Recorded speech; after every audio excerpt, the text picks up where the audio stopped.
नमः शिवाय। दोस्तों, तुला राशि वाले जातकों का इस चैनल पे स्वागत। इस वीडियो में हम आपको बताने जा रहे हैं तुला राशि वाले जातकों के लिए साल 2022 में जनवरी का महीना कैसा जाने वाला है। यानी जनवरी का महीना क्या कुछ खास संभावना तुला राशि वाले जातकों के जीवन में लेकर आया हुआ है। इस वीडियो में हम आपको जानकारी देने वाले हैं। तो यह राशिफल आपकी चंद्र राशि के ऊपर आधारित है और तुला राशि वाले जातकों के लिए ही यह राशिफल बनाया गया है। तो आप इसे इसी आधार पर जरूर देखें। इस राशिफल को आपको क्यों देखना चाहिए? तो देखिए, ग्रहों के परिवर्तन और ग्रहों की गोचरी स्थितियों के आधार पर जीवन में अनिश्चितता, उतार चढ़ाव और सकारात्मक चीजें अर्जित होती है। तो यदि आप जनवरी के राशिफल को समय से पूर्व देखते हैं तो आने वाले समय की स्थितियों को पूर्व में ही आप जानकर बेहतर संभावनाओं का निर्माण जीवन के प्रत्येक क्षेत्र में आप कर पाएंगे। तो तुला राशि वाले जातकों को यह राशिफल जरूर देखना चाहिए। इस राशिफल के दौरान जीवन के प्रत्येक क्षेत्रों के बारे में आपको जानकारी देने वाले हैं। जैसे तुला राशि का करियर और व्यावसायिक जीवन, आर्थिक जीवन, पारिवारिक जीवन, प्रेम संबंध, स्वास्थ्य, एजुकेशन लाइफ और तुला राशि वाले जातकों के लिए कुछ विशेष और धार्मिक उपाय की समयावधि में कुछ विशेष बातों का भी आपको ध्यान जरूर रखना है, जो आगे हम आपको जानकारी देंगे। तो बिना समय लिए अब आइए हम आपको बताते हैं कि जनवरी के महीने में ग्रह स्थितियां आपकी राशि के ऊपर किस प्रकार की बनी हुई रहने वाली है। तुला राशि वाले जातकों के लिए केतु, मंगल और चंद्र आपके राशि से दूसरे रहने वाले हैं।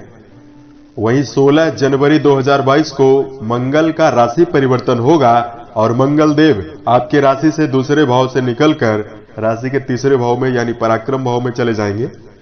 सूर्य शुक्र की युति राशि के तीसरे भाव में बनी रहेगी। इसमें माह के मध्य में दोनों ग्रहों का राशि परिवर्तन भी होगा। कर्म फल प्रदाता शनिदेव बुध के साथ जनवरी की शुरुआत में राशि के चतुर्थ भाव में रहने वाले हैं। गुरु राशि से पंचम भाव में, वहीं राहु देव आपके राशि से अष्टम में गोचरी स्थितियों में रहने वाले हैं। तो इस प्रकार की ग्रह स्थितियां तुला राशि वाले जातकों की राशि के ऊपर बनी हुई रहने वाली है। इसमें मेजर ग्रहों का राशि परिवर्तन नहीं होने वाला है। माइनर ग्रहों का राशि परिवर्तन जरूर होता रहेगा। तो अब आइए हम आपको बताते हैं कि तुला राशि वाले जातकों के लिए करियर और व्यावसायिक जीवन के दृष्टिकोण से जनवरी का महीना कैसा जाएगा। तो तुला राशि वाले जातकों आपके राशि के स्वामी पराक्रम में मौजूद हैं और कर्म क्षेत्र पर शनि की दृष्टियां, बुध की दृष्टियां जा रही है। तो तुला राशि वाले व्यापारी जातकों को जनवरी के महीने में विशेष लाभ देखने के लिए मिलेगा। रुके कार्यों के बनने से मन में प्रसन्नता मिलेगी। यदि तुला राशि के जातक पूर्व के समय से आप किसी प्रकार का विचार मन में बनाकर चल रहे हैं, सही समय का इंतजार कर रहे हैं और क्रियान्वित करना चाहते हैं, तो यह आपके लिए जनवरी का महीना बेहतरीन रहेगा, श्रेष्ठ रहेगा। इसमें आपकी जो रुचि रहेगी उसमें काफी ज्यादा एकाग्रता रहेगी, मनोबल में वृद्धि देखने के लिए मिलेगी, आपके पराक्रम में वृद्धि होगी, जिससे संघर्ष और चुनौतीपूर्ण कार्य को भी आप आसानी से पूरा करते हुए नजर आने वाले हैं। तुला राशि के ऐसे जातक जो संगीत के क्षेत्र में जुड़े हैं, वकालत के क्षेत्र में हैं, जज का कार्य करते हैं, म्यूजिक डायरेक्टर है, प्रोड्यूसर है, या तो आप इस समयावधि में किसी क्रिएटिव चीज से जुड़े हुए हैं, वाणी से जुड़े हुए चीजों में जुड़े हुए हैं, तो यहां पर आपके लिए किसी प्रकार की चुनौतियां निर्मित नहीं होगी। जनवरी का महीना आपको उत्तम परिणाम देता हुआ नजर आ रहा है। इस महीने तुला राशि वाले जातकों के लिए यह महीना मान सम्मान दिलाता हुआ भी नजर आएगा। राशि स्वामी शुक्र राशि से चतुर्थ भाव में गोचर करेंगे, तो यहां पर श्रेष्ठ संभावना आपके लिए महीने के मध्य के उपरांत देखने के लिए जरूर मिलेगी। धन को लेकर यदि जानकारी दिया जाए धन भाव के स्वामी स्वयं धन भाव में ही मौजूद हैं, तो यहां पर धन को लेकर श्रेष्ठ संभावना तुला राशि वाले जातकों के लिए बन रही है। भौतिक सुखों के लिए धन का व्यय होता हुआ भी काफी ज्यादा जनवरी के महीने में नजर आएगा, दिखाई देगा। महीने के मध्य तक तुला राशि वाले जातकों के लिए मंगल की उपस्थिति धन भाव में अच्छे संकेत दे रही है। वहीं माह के मध्य के उपरांत पर्याप्त संभावना खर्च के दृष्टिकोण से ज्यादा बनी हुई रहेगी। तुला राशि वाले जातक यदि आप शेयर बाजार, सट्टा, लॉटरी जैसे विषयों में धन का व्यय करने के लिए योजना बना रहे हैं तो उसमें आपको श्रेष्ठ परिणाम मिलने वाला है, परंतु इसमें आपको जन्म कुंडली, अपनी खुद के जन्म कुंडली को देखकर ही निवेश बड़ा करना चाहिए। इस समयावधि में यदि आपका कहीं पर कर्ज फंसा हुआ था या पैसा फंसा हुआ था, उसके मिलने की प्रबल संभावना जनवरी के महीने में दिखाई देगी। पार्टनरशिप से भी आपको अच्छा खासा लाभ देखने के लिए मिलेगा। परिवार के मामले में यदि आपको जानकारी दें, राशि के चतुर्थ भाव से व्यक्ति के पारिवारिक दृष्टिकोण का विचार किया जाता है। पारिवारिक भाव के स्वामी शनिदेव स्वयं परिवार भाव में ही मौजूद रहेंगे, परंतु महीने के मध्य के उपरांत सूर्य देव राशि से चतुर्थ भाव में आ जाएंगे और सूर्य शनि परम शत्रु माने जाते हैं। तो कहीं न कहीं तुला राशि वाले जातकों के लिए जनवरी 15 तक का समय बेहतर रहने वाला है। शांति पारिवारिक जीवन में देखने के लिए मिलेगी। उसके पश्चात कहीं न कहीं माता के स्वास्थ्य को लेकर भी 16 जनवरी के उपरांत अनिश्चितता उत्पन्न हो सकती है। भाई बहनों के साथ भी व्यर्थ का नोक झोंक और वाद विवाद भरी स्थितियां निर्मित हो सकती है। तो इस पे तुला राशि वाले जातकों को यह सावधानी रखना चाहिए कि समन्वय बनाकर पारिवारिक जीवन में चलने की आवश्यकता रहने वाली है। पारिवारिक जीवन में धार्मिक और मांगलिक कार्यों का आयोजन भी दिखाई दे रहा है। तुला राशि वाले जातकों को यदि प्रेम और वैवाहिक जीवन की जानकारी दिया जाए, राशि के पंचम भाव से व्यक्ति के प्रेम का विचार किया जाता है। इस भाव के स्वामी बनते हैं शनिदेव, जो राशि से चतुर्थ भाव में शुभ स्थितियों में गोचर में रहने वाले हैं। प्रेम जीवन में जुड़े हुए जातकों के लिए प्रेम संबंधों में आकर्षण, प्रेम जीवन में स्थिरता, भावनात्मक रूप से संलयता देखने के लिए मिलेगी। प्रेम जीवन में जुड़े हुए जातक काफी ज्यादा आकर्षित होते हुए नजर आ सकते हैं। हालांकि व्यर्थ का वाद विवाद भी निर्मित होने की संभावना बन रही है। वहीं दूसरी ओर वैवाहिक जीवन के मामले में यदि आपको जानकारी दिया जाए तो तुला राशि वाले जातकों के लिए कहीं न कहीं इस महीने जो वैवाहिक जीवन रहने वाला है वो श्रेष्ठ रहेगा। किसी प्रकार की ज्यादा समस्या आपको देखने के लिए नहीं मिलेगी। वैवाहिक जीवन में जुड़े हुए जातकों के दांपत्य सुख में बढ़ोतरी मिलने की प्रबल संभावना दिखाई दे रही है। वैवाहिक जीवन आपका काफी खुशनुमा रहेगा। संतान की उन्नति भी तुला राशि वाले जातकों को दिखाई देने वाली है। तो अब आइए हम आपको बताते हैं तुला राशि वाले जातकों के लिए जो स्वास्थ्य रहेगा, सेहत रहेगी, कैसी रहेगी। तो तुला राशि वाले जातकों राशि के छठवें भाव से रोग, ऋण, शत्रुओं का विचार किया जाता है। सेहत के मामले में जो जनवरी का महीना रहने वाला है आपके लिए ज्यादा किसी प्रकार की चुनौतियां नहीं दे रहा है। केवल आपको वाहन चलाते समय सावधानी जरूर रखना है। मंगल की स्थितियां पराक्रम भाव में आने से और राहु अष्टम भाव में मौजूद होने से कुछ समस्याएं आपको देखने के लिए मिलेगी। तेज वाहन बिल्कुल भी ना चलाएं।